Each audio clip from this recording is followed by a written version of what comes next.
Avez-vous déjà remarqué ce moment silencieux, presque imperceptible, qui précède chaque décision de fermer la porte et de rester à l'intérieur?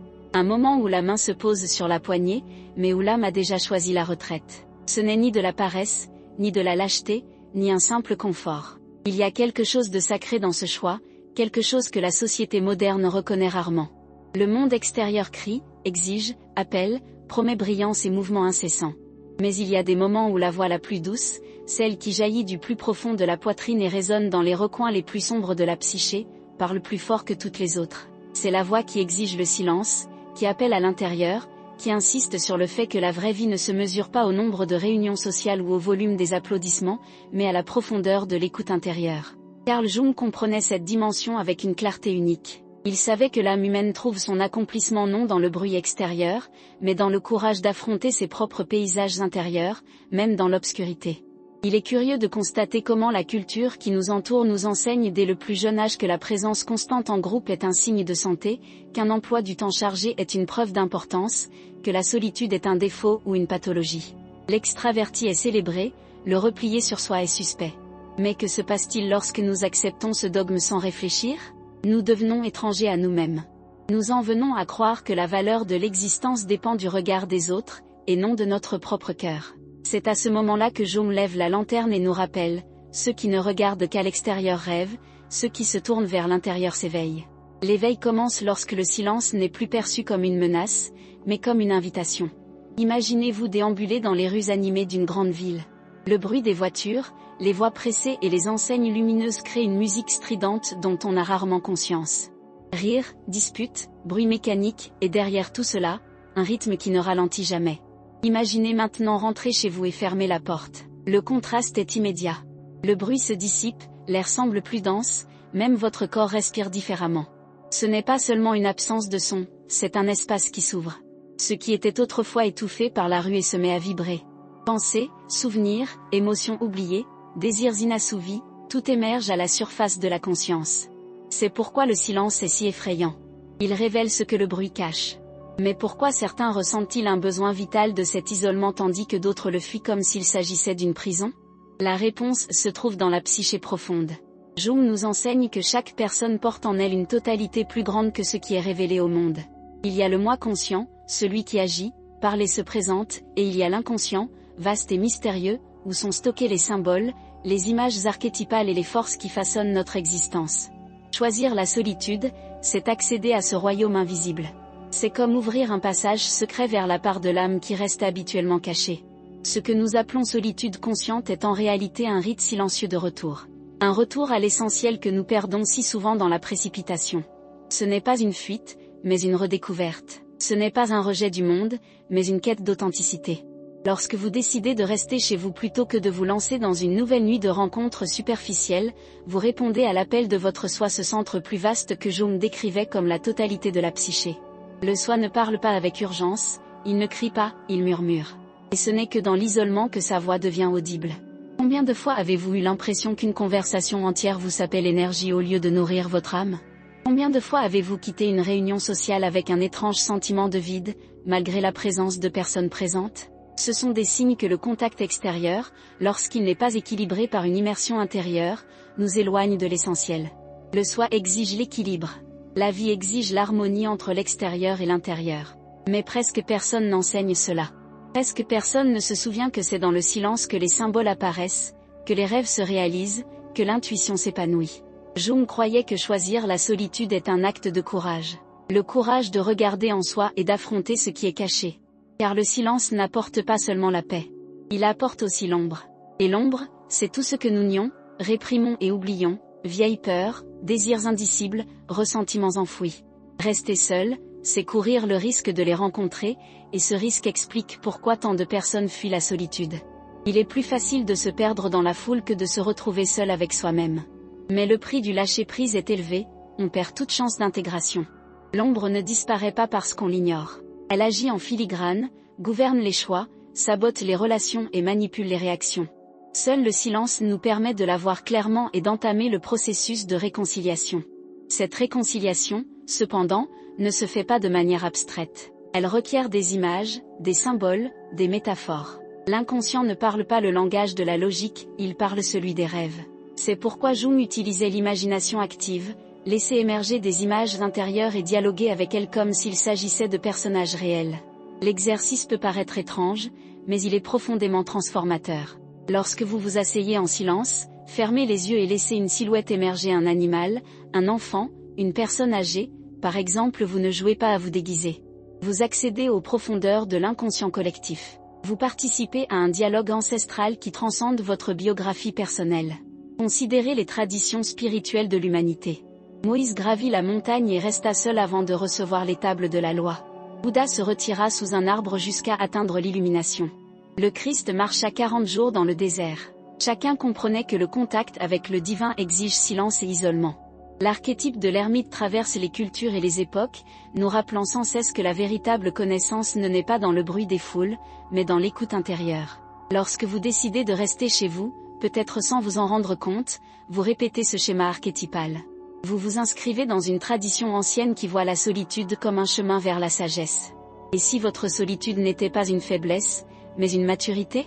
Et si ce besoin de rester avec vous-même était le signe que votre psyché réclame ardemment une intégration? Combien de fois avez-vous pris le repli sur soi pour de la paresse, alors qu'en réalité, c'était votre âme qui réclamait de l'attention? Ces questions ne sont pas rhétoriques, ce sont des invitations. Des invitations à observer ce qui se passe réellement en vous lorsque vous fermez la porte au monde. Le silence peut sembler vide, mais c'est en réalité un champ fertile. Il germe des souvenirs qui demandent à être revisités, des douleurs qui exigent d'être reconnues, des rêves qui implorent d'être ravivés. Chaque souvenir oublié qui émerge en silence est une graine qui ne demande qu'à germer. Chaque émotion refoulée qui refait surface est un appel à la guérison. C'est dans cet espace intérieur que l'individuation commence. S'individualiser, c'est devenir qui l'on est vraiment, au-delà des masques, au-delà des attentes sociales. Et ce processus n'est possible qu'avec des moments de réflexion. En psychologie analytique, le soi agit comme un soleil invisible autour duquel gravitent tous les aspects de la personnalité. Mais la conscience, telle une petite planète, se perd souvent dans l'ombre, distraite par des astéroïdes extérieurs. Ce n'est que lorsque la conscience accepte de se réfugier dans l'obscurité que l'éclat du soi devient visible. C'est un paradoxe, il faut éteindre les lumières du monde pour voir la lumière intérieure. C'est ce paradoxe que nous offre la solitude consciente. Il existe également une dimension biologique fascinante. Des études modernes montrent que lorsque nous prenons le temps de nous concentrer sur nous-mêmes, le cerveau active des régions liées à l'introspection, à l'empathie et à la planification à long terme. Ce qui semble être du temps perdu est en réalité un entraînement mental et émotionnel. Le silence réorganise les réseaux, renforce la résilience et crée de nouvelles connexions neuronales. Ce que Jung avait pressenti sans IRM, la science le confirme aujourd'hui, le retrait guérit, intègre et renforce. Et pourtant, la culture s'obstine à qualifier d'étranges ceux qui préfèrent la solitude. Peut-être parce que toute culture fondée sur la distraction craint ceux qui apprennent à vivre sans elle. Le solitaire conscient ne se laisse pas facilement manipuler, ni emporter par la frénésie collective. Il possède une boussole intérieure. Et ceux qui en ont une n'ont pas besoin d'une foule pour les guider. Vous vous demandez peut-être, ne courons-nous pas le risque de sombrer dans un isolement malsain? Oui, ce risque existe. Jung lui-même distinguait la solitude de la peur, et la solitude du choix. La peur se referme, le choix s'ouvre. La peur se contracte, le choix s'étend. La peur est une cellule, le choix est un temple. La différence réside dans la motivation intérieure. Posez-vous toujours la question, suis-je seul pour fuir le monde ou pour me trouver? La réponse honnête à cette question révèle si votre solitude est une prison ou un chemin vers la libération. En fin de compte, la solitude consciente est un acte d'amour-propre. Non pas l'amour narcissique qui s'affiche, mais l'amour silencieux qui soutient. C'est un retour au centre, une plongée dans le lac intérieur, un geste de confiance en sa propre psyché. Choisir de rester chez soi, c'est dire « je fais confiance à mon silence pour me guider ». Et cette confiance est le début de l'individuation. Carl Jung, s'il se tenait devant vous aujourd'hui, vous dirait, le regard fixe, ne craignez pas le silence, ne fuyez pas la solitude. Là réside votre vérité la plus profonde. Il savait que le voyage est inconfortable, que la rencontre avec l'ombre est effrayante, que la plongée dans l'inconscient collectif peut paraître écrasante. Mais il savait aussi que c'est dans cette plongée que l'âme trouve son sens. Alors, chaque fois que vous choisissez de vous retirer, rappelez-vous que vous ne vous reposez pas seulement. Vous répondez à un appel ancien. Vous renouez avec les archétypes universels. Vous allumez la lanterne de l'ermite en vous. Vous faites un véritable pas sur le chemin de l'individuation. Et peut-être reste-t-elle la question qui guidera la suite de ce voyage, si le silence ouvre la porte, qui est le premier visiteur à franchir ce seuil? Émerge-t-il des profondeurs lorsque le bruit s'apaise? Jung nous en donne déjà la clé, c'est l'ombre qui arrive la première, demandant à être vue. Avez-vous déjà remarqué comment, dans les moments de silence, lorsque la maison est silencieuse et que rien ne vient vous distraire, des pensées et des sentiments surgissent que vous préféreriez éviter? Il peut s'agir du souvenir désagréable d'une vieille dispute, d'une culpabilité qui semblait enfouie, d'un désir qui ne correspond pas à votre idéal. C'est dans ces moments-là que l'ombre se manifeste. Jung nous a clairement prévenu, tout ce que nous refoulons, nions ou cachons à nous-mêmes ne disparaît pas, il se déplace simplement vers les profondeurs de la psyché. Et lorsque le monde extérieur se tait, il trouve l'espace pour se manifester. C'est inconfortable, mais inévitable. L'ombre n'apparaît pas comme un ennemi par hasard. Elle apparaît comme la gardienne de contenus autrefois rejetés, peut-être parce que la société, la famille ou vous-même considériez que vous ne pouviez pas les maintenir à la lumière de la conscience. La colère que vous n'avez jamais exprimée, l'envie qui vous fait honte, l'ambition qui contredit vos paroles, les désirs qui entrent en conflit avec la morale que vous embrassez. Tout cela, pour survivre, a été refoulé. Mais rien de ce qui fait partie de vous n'accepte l'exil éternel. L'ombre trouve des moyens ingénieux de revenir, dans les rêves, les erreurs, les excès émotionnels, les jugements féroces envers autrui. Combien de fois vous êtes-vous senti excessivement irrité par un détail, comme un commentaire idiot ou quelques minutes de retard? Combien de fois avez-vous jugé quelqu'un avec une extrême dureté, sans réaliser que ce qui vous dérangeait le plus était le reflet de quelque chose qui existe aussi en vous? Jung appelait cela la projection. L'ombre se manifeste lorsque nous voyons chez les autres ce que nous refusons de reconnaître en nous-mêmes.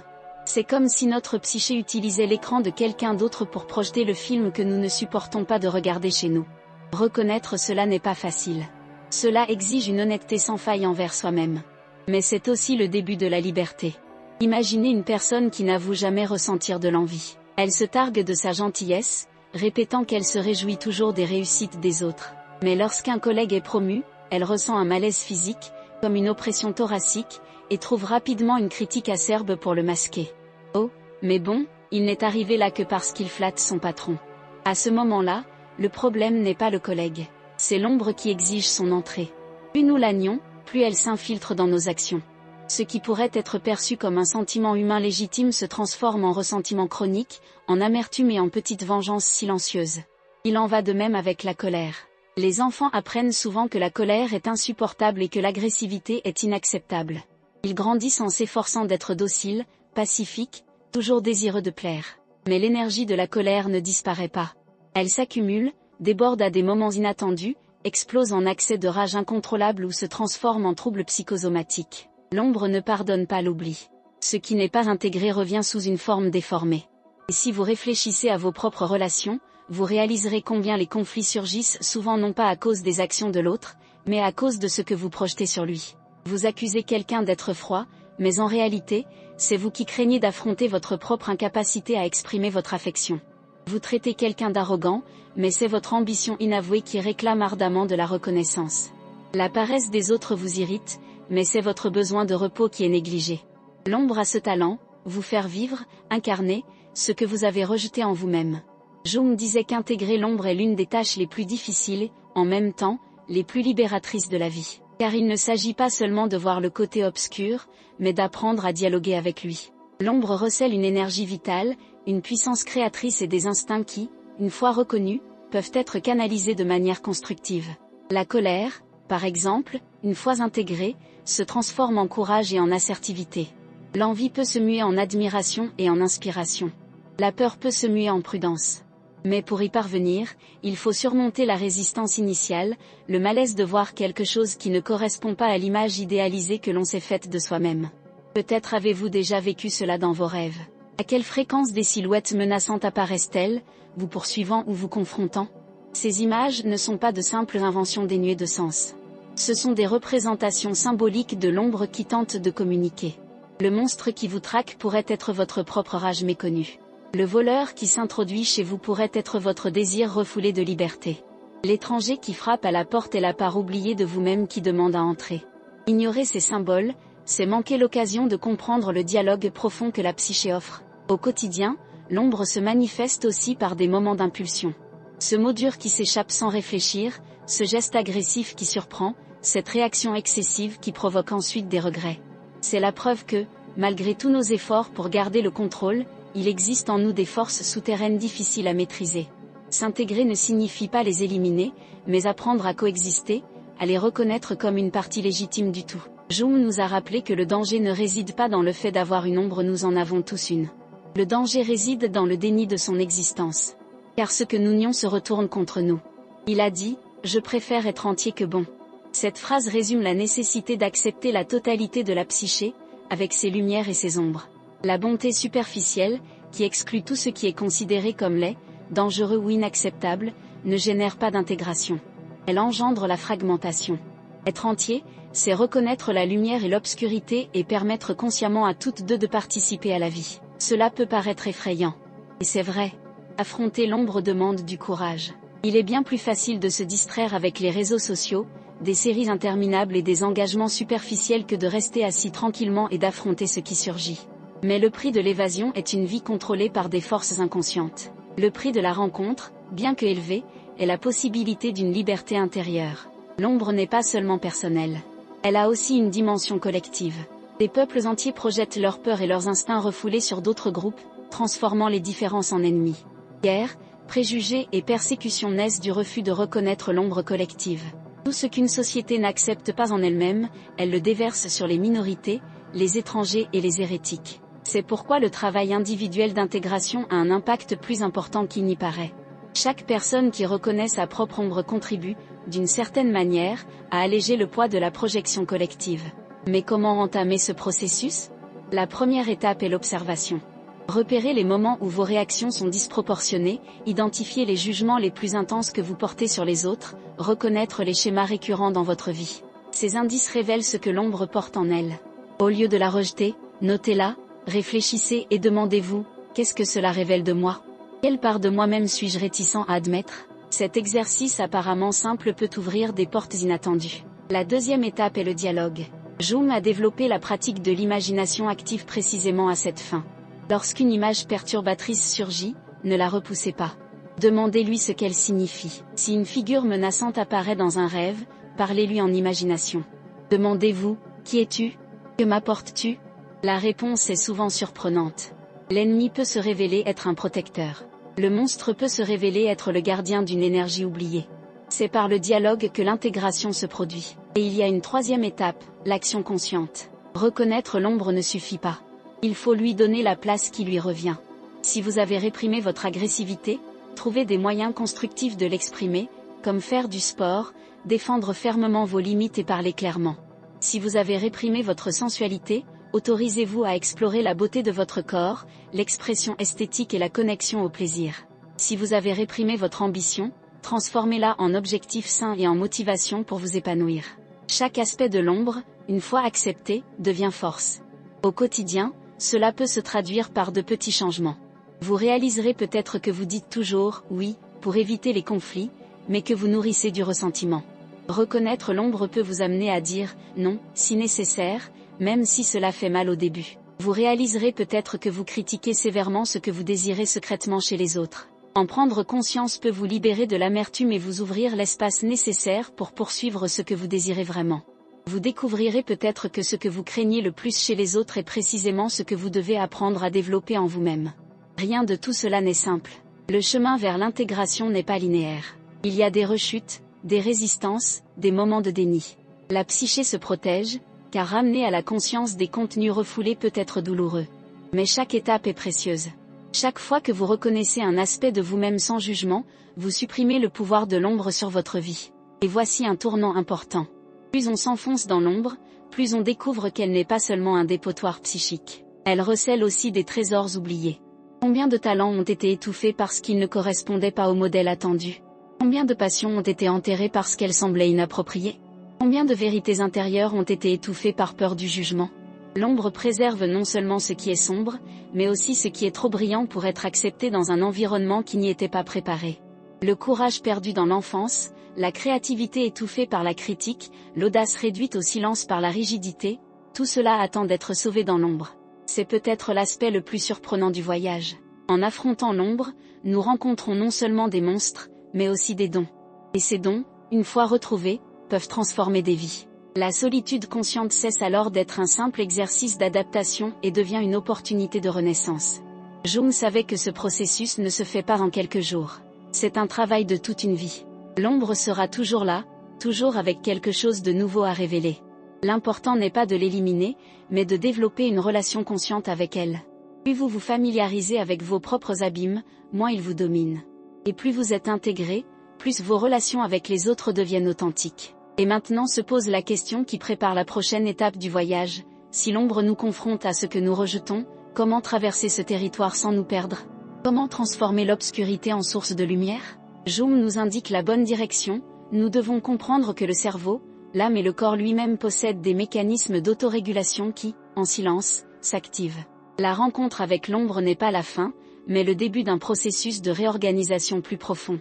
Le cocon de la solitude n'emprisonne pas, il prépare à la métamorphose.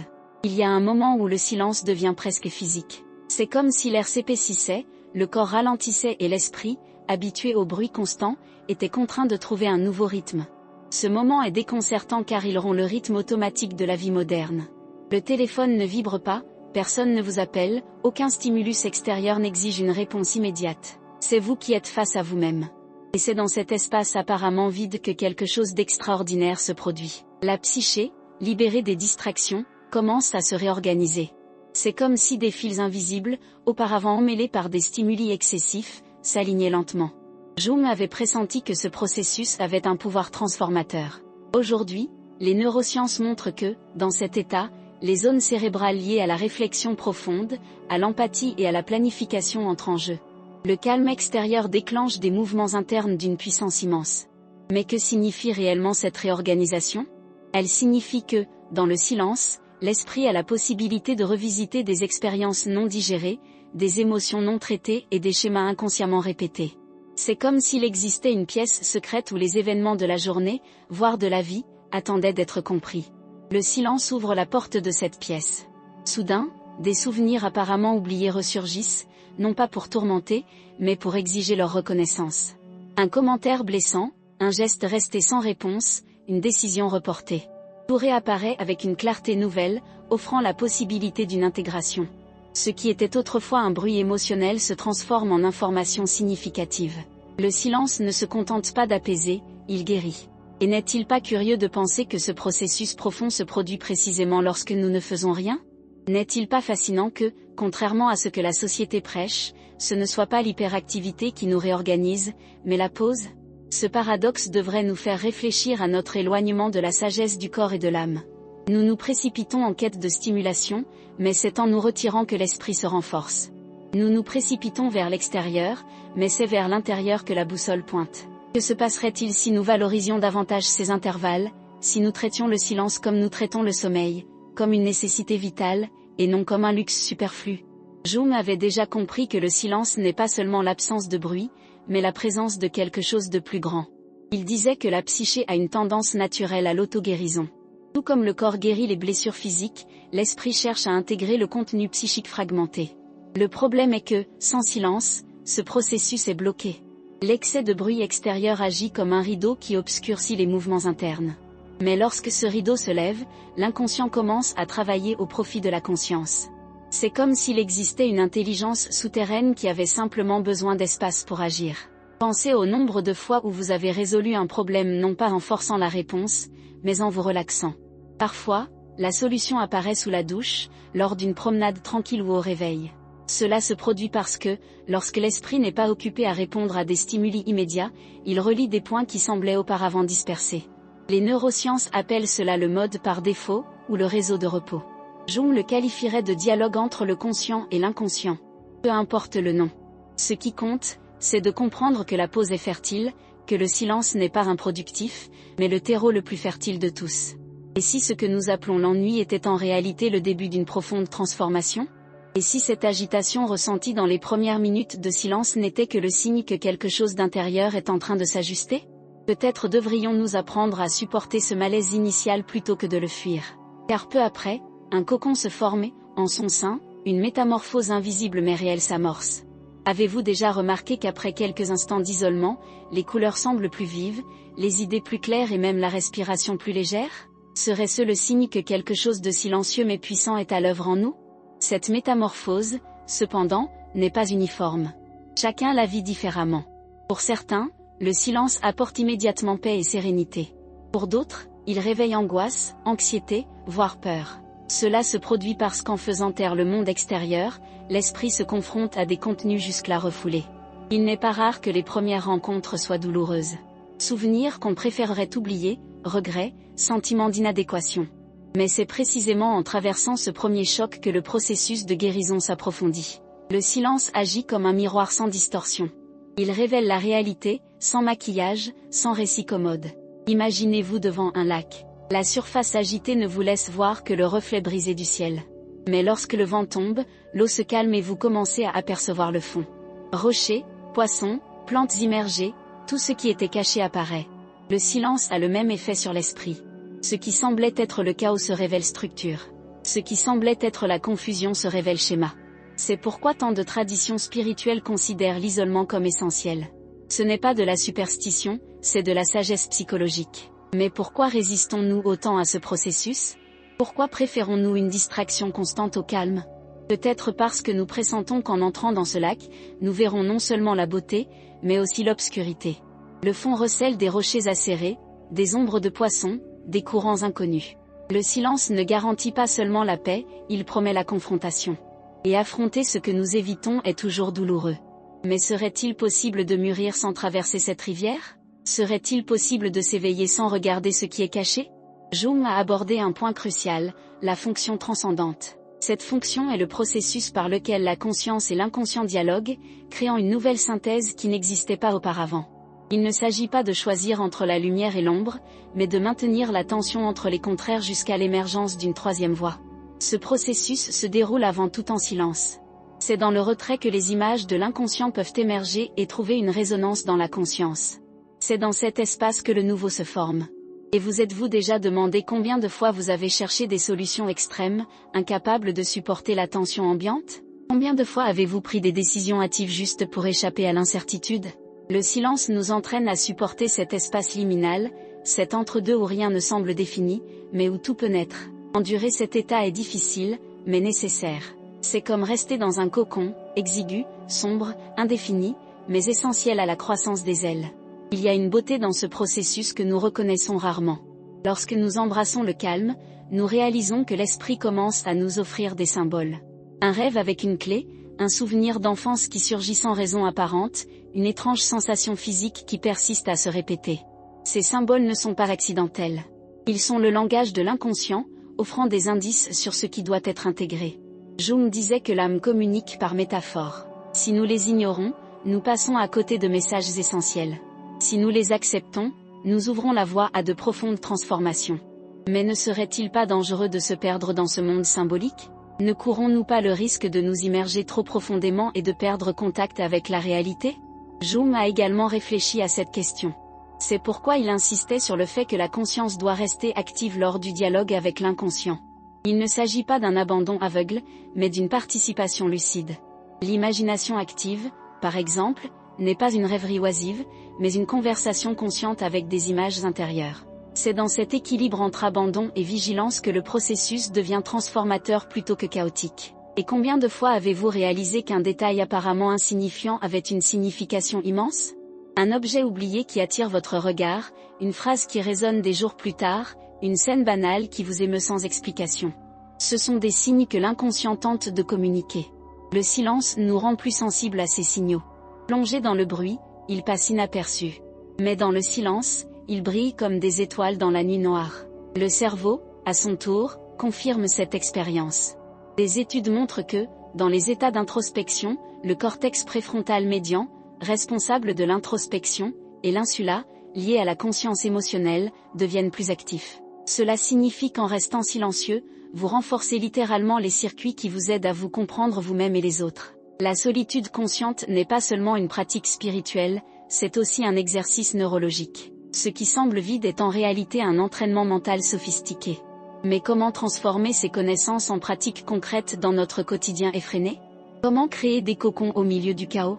La première étape consiste peut-être à comprendre que nous n'avons pas besoin de longues retraites pour accéder à ce pouvoir. Il suffit de courtes pauses, de 5 ou 10 minutes, où nous nous privons des stimuli et nous tournons vers l'intérieur. Ces moments peuvent paraître insignifiants, mais accumulés, ils font une profonde différence. L'esprit, tel un muscle, se renforce grâce à un entraînement constant. Et si, chaque fois que vous vous sentez dépassé, vous décidiez de fermer les yeux quelques instants, de prendre une grande inspiration et d'observer simplement votre flux intérieur? Et si vous considériez ces pauses non pas comme une perte de temps, mais comme un investissement en clarté et en force? Qu'est-ce qui changerait votre façon d'affronter les défis? Peut-être réaliseriez-vous que bien des réactions impulsives pourraient être évitées, que bien des décisions hâtives pourraient mûrir, que bien des conflits pourraient être résolus avant même de dégénérer en crise. En fin de compte, le message est simple, le silence est actif. Il n'est pas l'absence de vie, mais une étape où la vie intérieure s'organise. Le cocon n'est pas une prison, mais un atelier.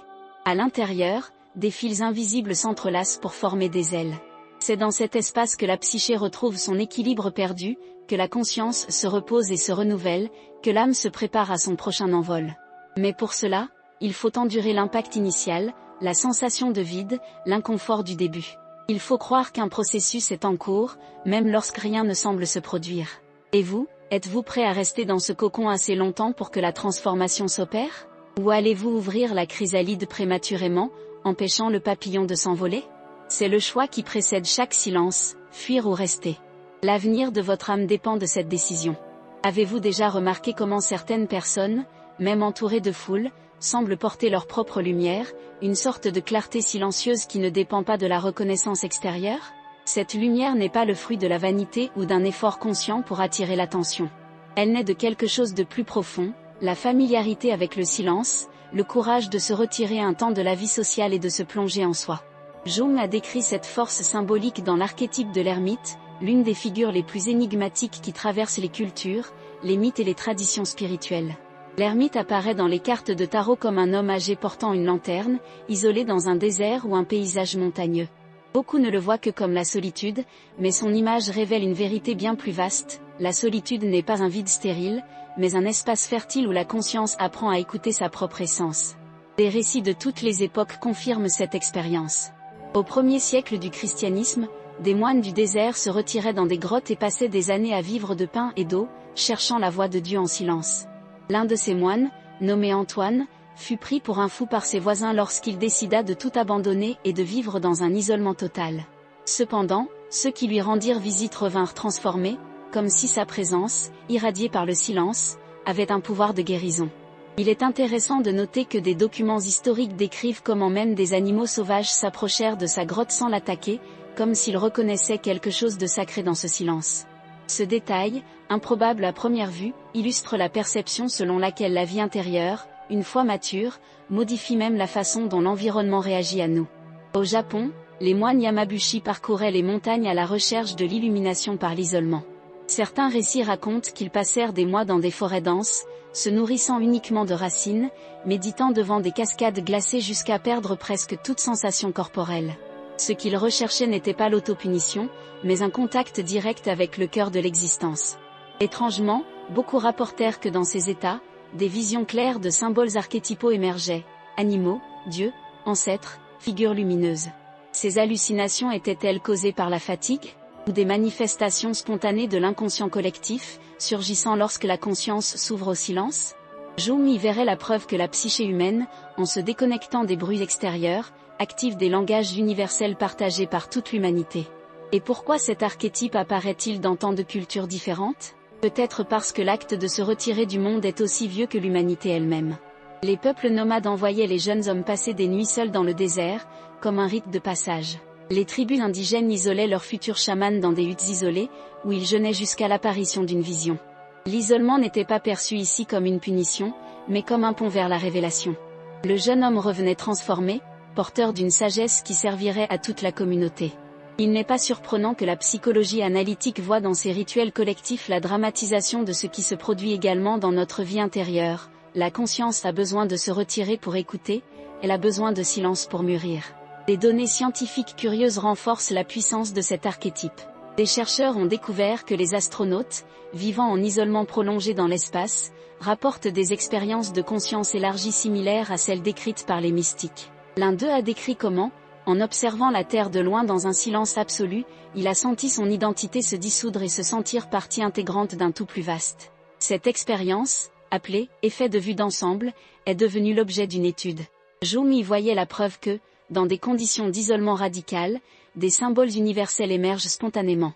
L'astronaute ne se sent pas seulement un individu, mais une partie du tout, une expérience qui rappelle le contact avec le soi, le centre organisateur de la psyché.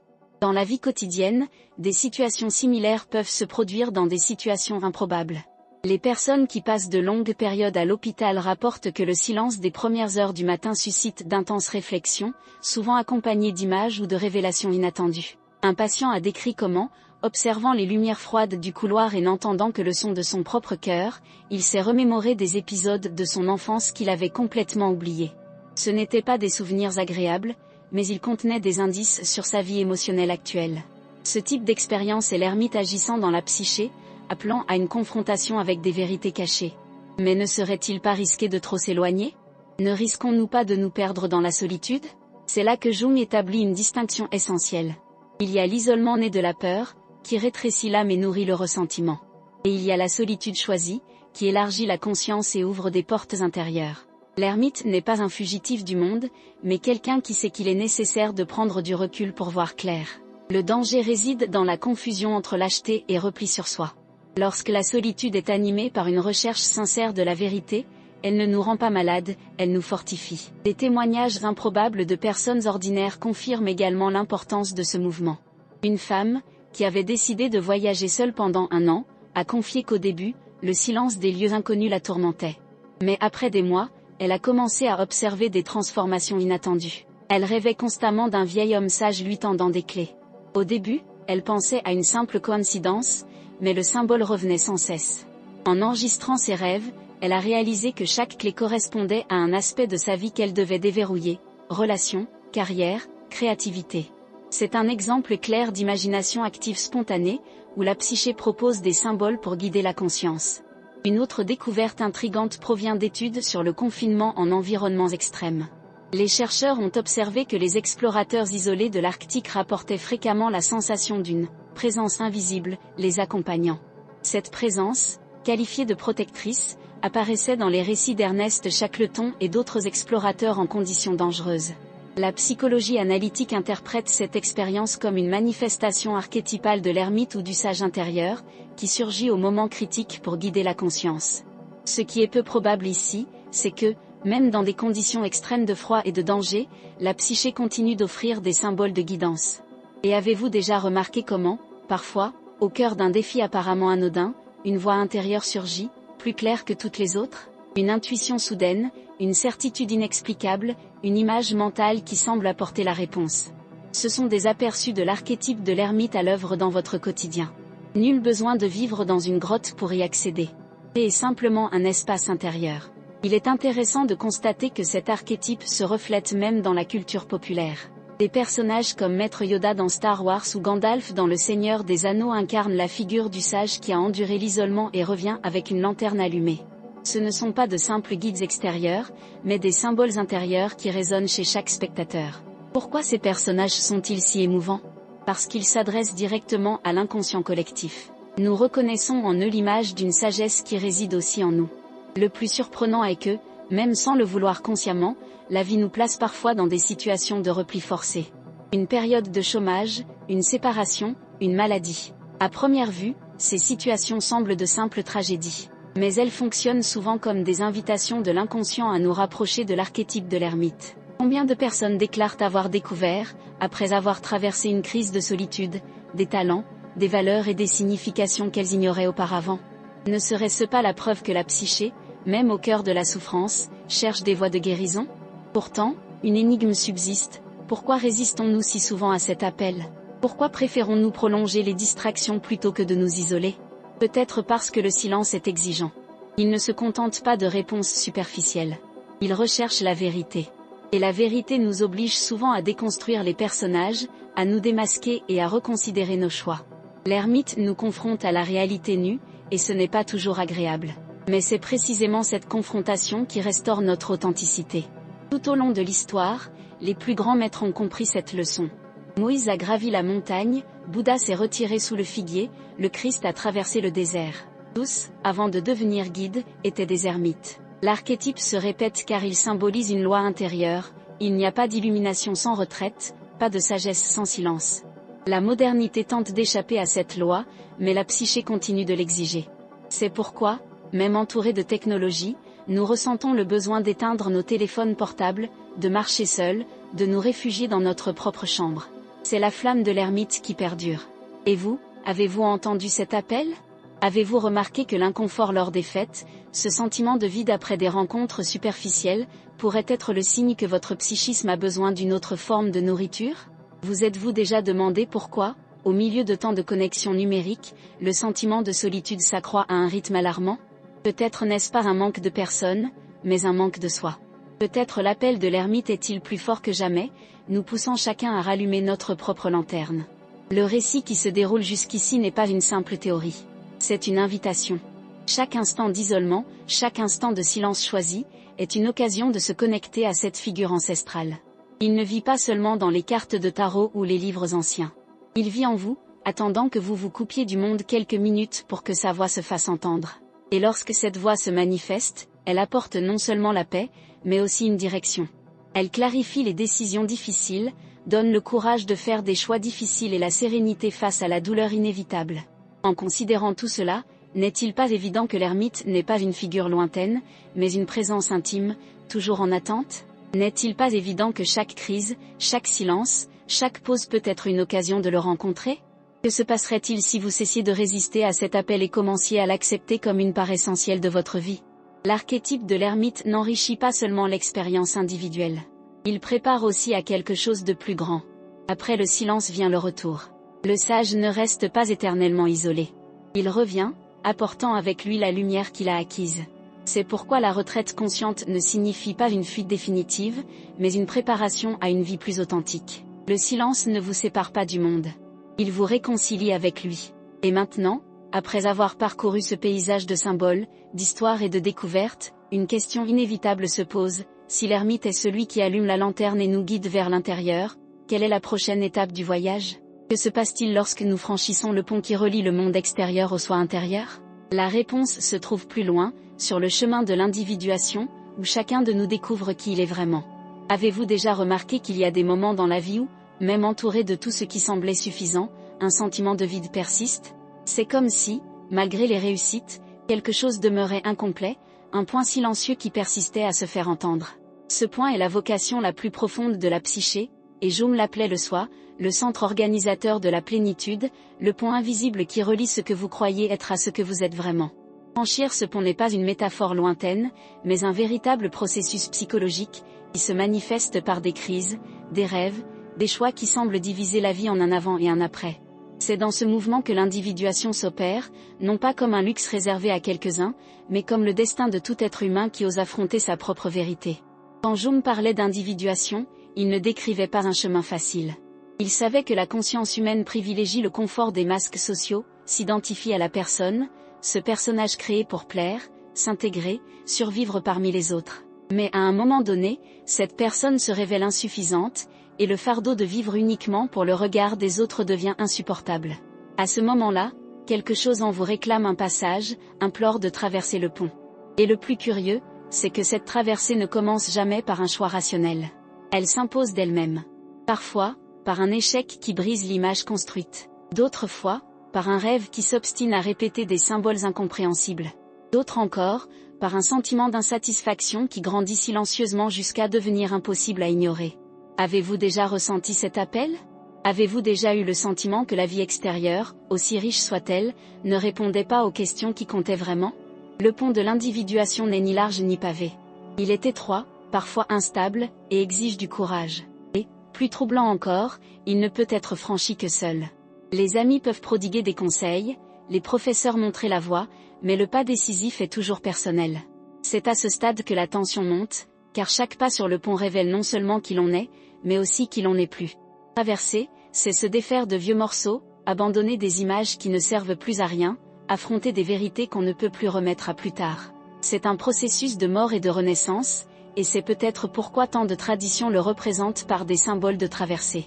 Dans l'Égypte antique, les morts traversaient le fleuve de la nuit pour être jugés. Dans la mythologie grecque, les ânes devaient traverser le Styx dans une barque menée par Charon. Dans le christianisme, on parle de la porte étroite que peu osent franchir. Toutes ces images véhiculent la même idée: pour atteindre le soi, il faut franchir une menace apparente, et cette traversée est toujours solitaire. Mais, contrairement aux apparences, ce n'est pas un chemin d'anéantissement, mais d'intégration. C'est l'occasion de devenir entier. Vous êtes-vous déjà demandé à quelle fréquence vous répétez des schémas sans vous en rendre compte? Combien de fois choisissez-vous des relations qui reflètent les mêmes blessures? Combien de fois changez-vous d'emploi tout en ressentant la même insatisfaction? Ce cycle se répète parce que vous continuez à vivre en surface, sans franchir le pont. L'individuation exige que vous reconnaissiez ces répétitions, que vous compreniez qu'il ne s'agit pas de coïncidence, mais de projection. Vous projetez sur les autres ce que vous ne supportez pas de voir en vous-même. Vous blâmez les autres pour la douleur qui surgit en vous. Vous espérez que des situations extérieures résoudront vos vides intérieurs. Et même si cela reste invisible, le pont demeure devant vous, exigeant du courage. Certains pensent que ce chemin n'est qu'introspection, mais en réalité, il a un impact direct et concret sur la vie. Pensez à quelqu'un qui, après des années de conformisme, a décidé de poursuivre une vocation qui semblait impossible. Peut-être a-t-il affronté la critique, abandonné une sécurité confortable et risqué l'inconnu. Ce saut n'est pas seulement un choix pratique, mais une expression d'individuation, le moment où la vie extérieure s'harmonise enfin avec la voix intérieure. Il ne s'agit pas d'abandonner ses responsabilités, mais de les vivre sans trahir leur essence. Et ce mouvement est toujours porteur de tension, car il exige un détachement du connu. Jung disait que l'individuation ne consiste pas à s'isoler du monde, mais à y entrer plus authentiquement. C'est pourquoi le pont ne mène pas à une destination finale, mais à une nouvelle façon de marcher. À chaque pas, on découvre des parties de soi oubliées. À chaque confrontation avec l'ombre, on intègre des aspects auparavant rejetés. À chaque symbole qui émerge de l'inconscient, on trouve un guide pour avancer. C'est un processus progressif mais irréversible. Une fois sur le pont, impossible de revenir à l'état antérieur sans ressentir une trahison essentielle. Dans de nombreux récits, ce processus apparaît comme une période de crise. Une personne peut décrire comment soudain plus rien n'avait de sens, et même ce qui autrefois procurait du plaisir est devenu vide. Ce vide, bien que douloureux, est le signe d'une conscience en transition. C'est comme si l'ancienne structure s'était dissoute, mais que la nouvelle ne s'était pas encore formée. C'est le moment le plus dangereux du voyage, car la tentation de faire marche arrière est grande. Mais c'est aussi le moment où le soi commence à se manifester avec le plus d'intensité.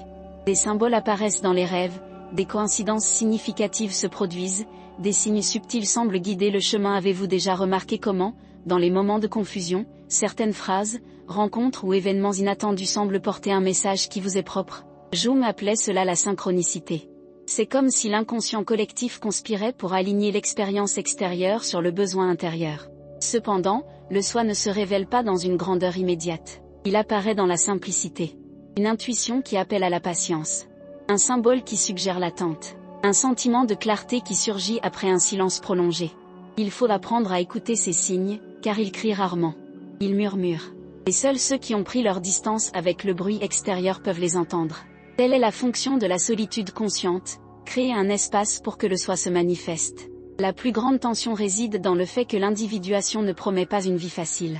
Au contraire, elle la rend souvent plus difficile, car elle impose des décisions qui ne sont pas toujours acceptées par les autres. Ceux qui franchissent ce pont ne peuvent plus vivre selon les attentes extérieures. Cela peut entraîner des ruptures, des séparations et des incompréhensions.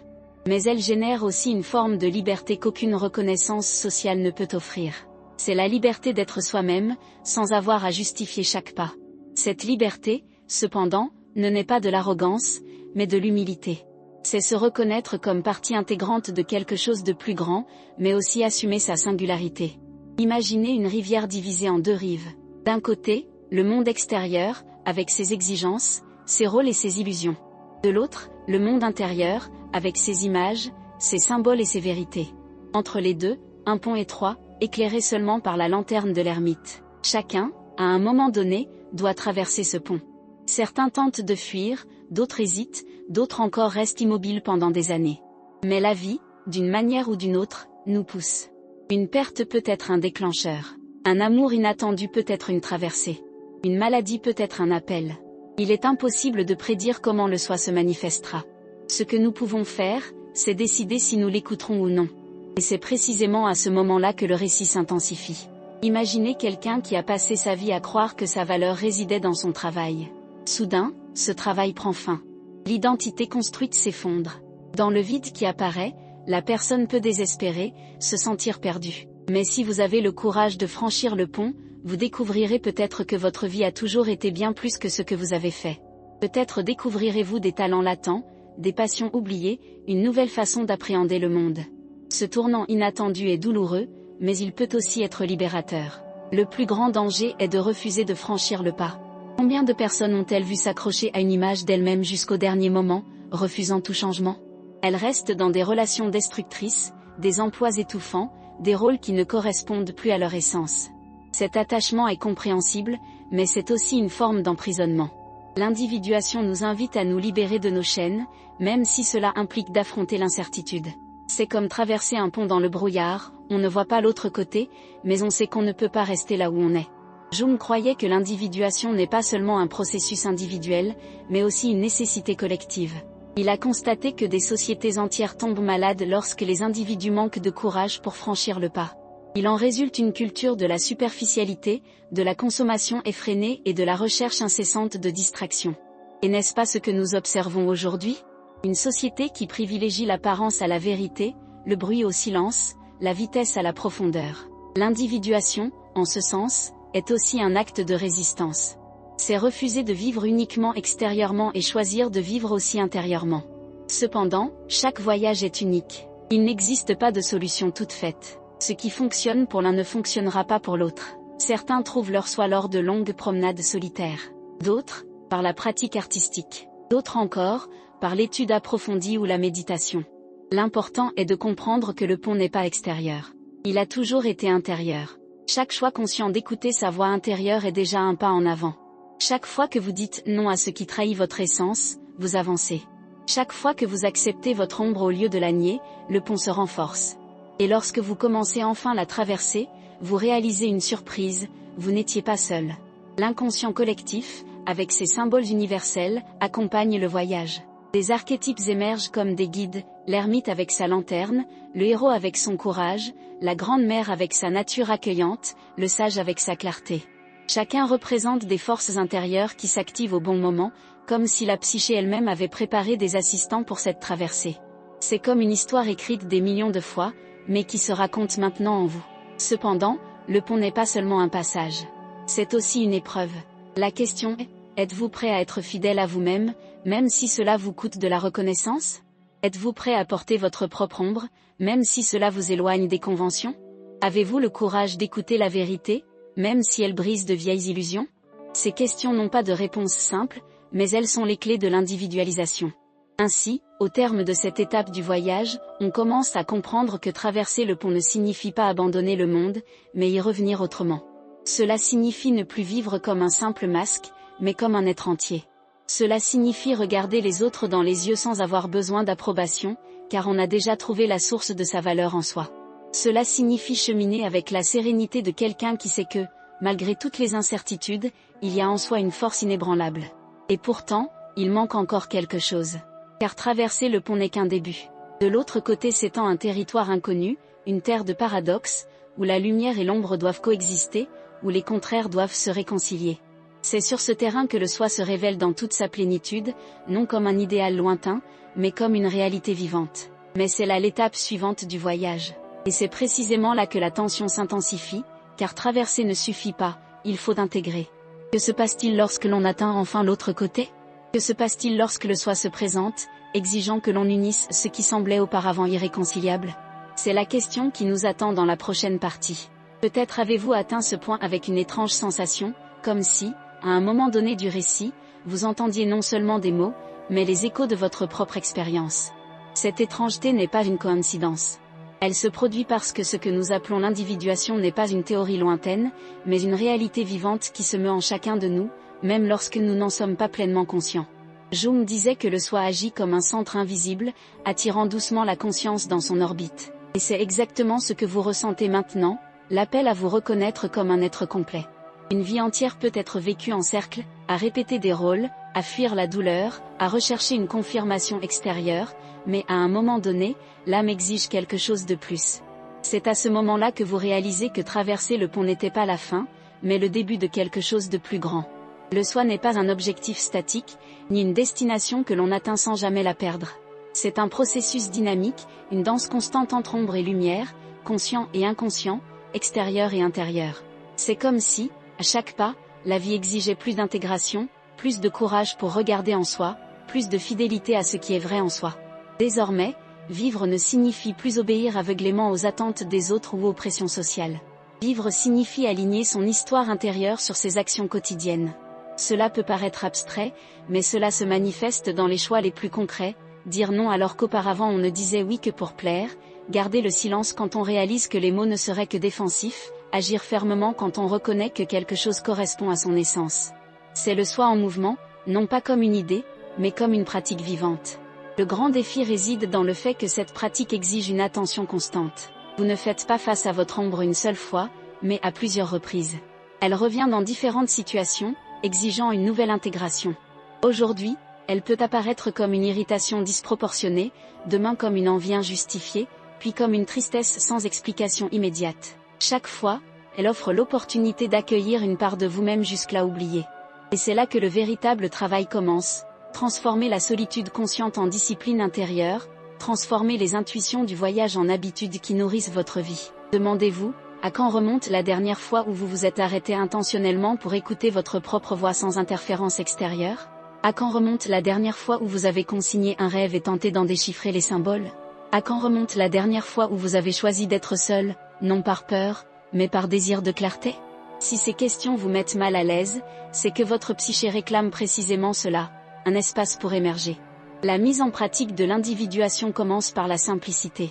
Accordez-vous quelques minutes de silence profond chaque jour, sans distraction, sans chercher de solution miracle. Pendant ce temps, demandez-vous, qu'est-ce qui, en moi, a besoin d'attention maintenant, et notez la première chose qui vous vient à l'esprit, sans censure. Avec le temps, vous remarquerez l'émergence de schémas, émotions récurrentes, symboles répétitifs, histoires intérieures qui demandent à être résolues. C'est l'inconscient qui offre matière à votre intégration. Ne sous-estimez pas la puissance de cet exercice. C'est souvent grâce à lui que se révèle ce que vous cherchez à éviter avec le bruit du quotidien. Une autre étape consiste à observer vos projections. À quelle fréquence vous mettez-vous en colère contre quelqu'un à cause de quelque chose qui, au fond, existe aussi en vous? À quelle fréquence idéalisez-vous les gens, leur conférant des qualités que vous aimeriez développer en vous-même? Jung disait que ce que nous projetons sur les autres est en réalité une part de nous-mêmes que nous n'avons pas encore reconnue. Il ne s'agit donc pas d'éliminer ces projections, mais de les reconquérir. Chaque fois que quelque chose chez quelqu'un vous affecte profondément, demandez-vous, qu'est-ce que cela révèle de moi?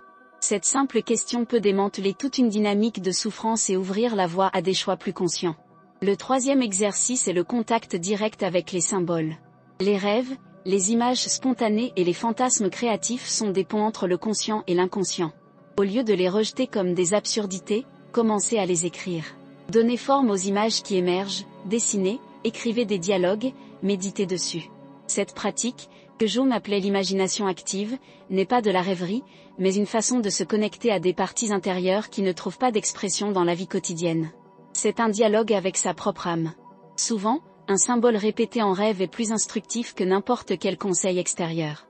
Apprenez à respecter ce langage, et il deviendra votre meilleur allié.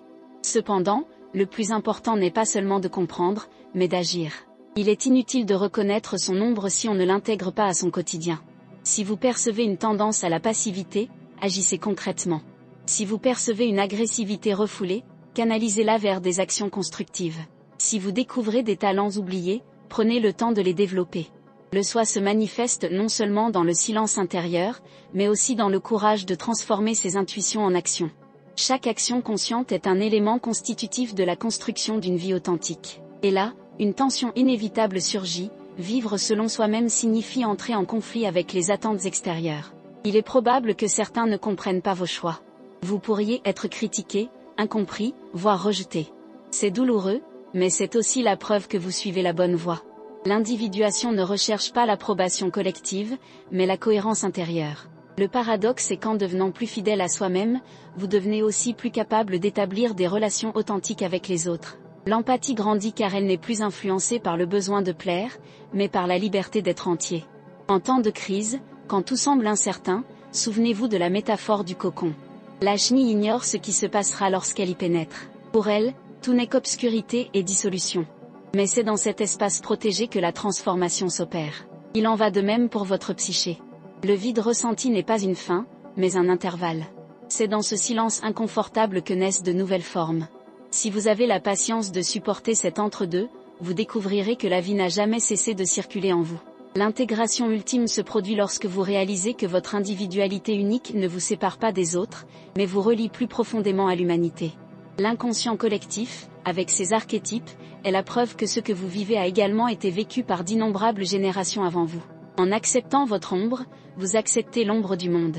En recherchant votre authenticité, vous contribuez à une société plus consciente. L'individuation est un acte personnel, mais aussi un service collectif. Une communauté d'individus qui ont appris à se connaître est plus résistante à la manipulation, plus ouverte à la compassion et plus capable de tracer de nouvelles voies.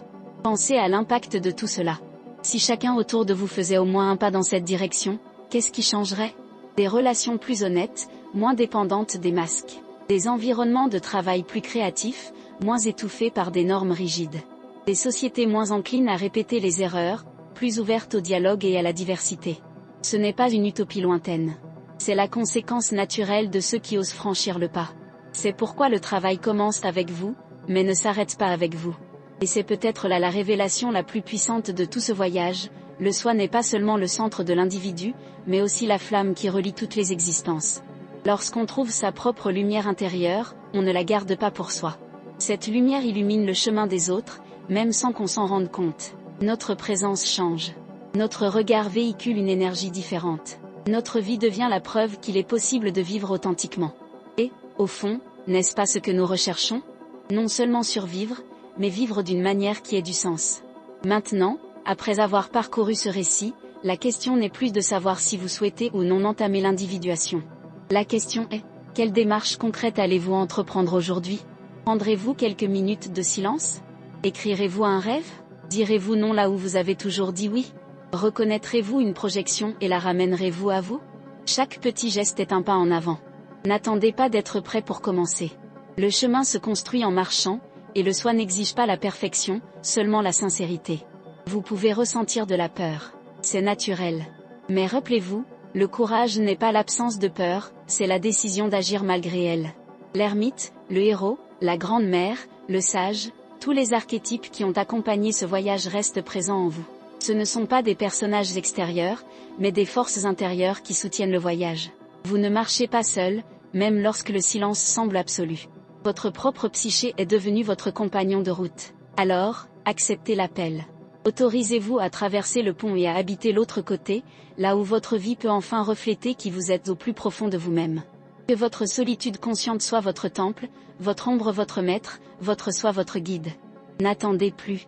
La transformation commence maintenant, dès l'instant où vous décidez de cesser de vous fuir et de commencer à vous trouver. Si ce voyage a résonné en vous, a suscité des réflexions ou a touché des recoins cachés de votre âme, partagez-le avec le monde entier. Aimez cette vidéo et écrivez dans les commentaires ce qui vous a le plus touché, même anonymement, car chaque mot peut inspirer quelqu'un qui cherche lui aussi sa propre voie. Et n'oubliez pas de vous abonner à la chaîne pour poursuivre ce voyage avec moi. Votre participation entretient cette flamme et renforce la communauté de tous ceux qui, comme vous, ont choisi de s'éveiller.